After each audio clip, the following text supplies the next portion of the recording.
First, to realize that people are the church. So the Catholic Church has been speaking out against capital punishment in the people long before the hierarchy did it. And in my own life, after coming out of the execution chamber, I realized the people aren't close to this, and the dialogue has always included with my own church.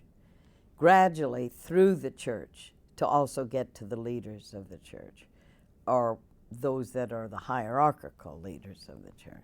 So the dialogue took me over the course of 20 plus years right to Pope John Paul. And the dialogue with him was no different from talking to people as I did last night in Holy Family Church or whatever other Catholics I'm talking to. It's, here's why the death penalty is against human dignity. A person's rendered defenseless and taken out and killed.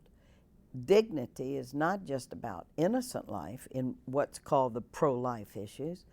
It's even for people who are guilty of crimes, because everybody's worth more than the worst crime that he and she or she has done in their life.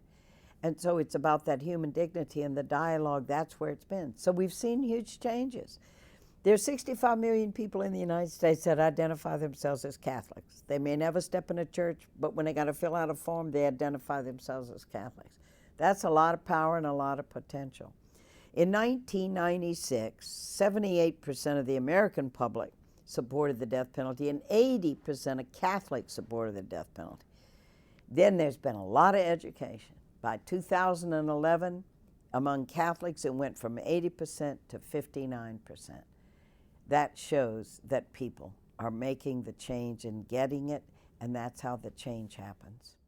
Well, what you have in common when you're a Catholic is standing in the Catholic tradition, or the mythos of being Catholic, which has a lot to do with being pro-life. People say I'm pro-life. A lot of people say I'm pro-life, which means I'm against abortion.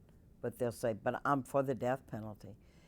And I know what the dividing line is. And the dividing line is I'm for innocent life, but I'm not for guilty life. If they stepped across the line and this is against the law, this is consequences of their actions, so therefore you can be for the death penalty. That's where you got to engage people.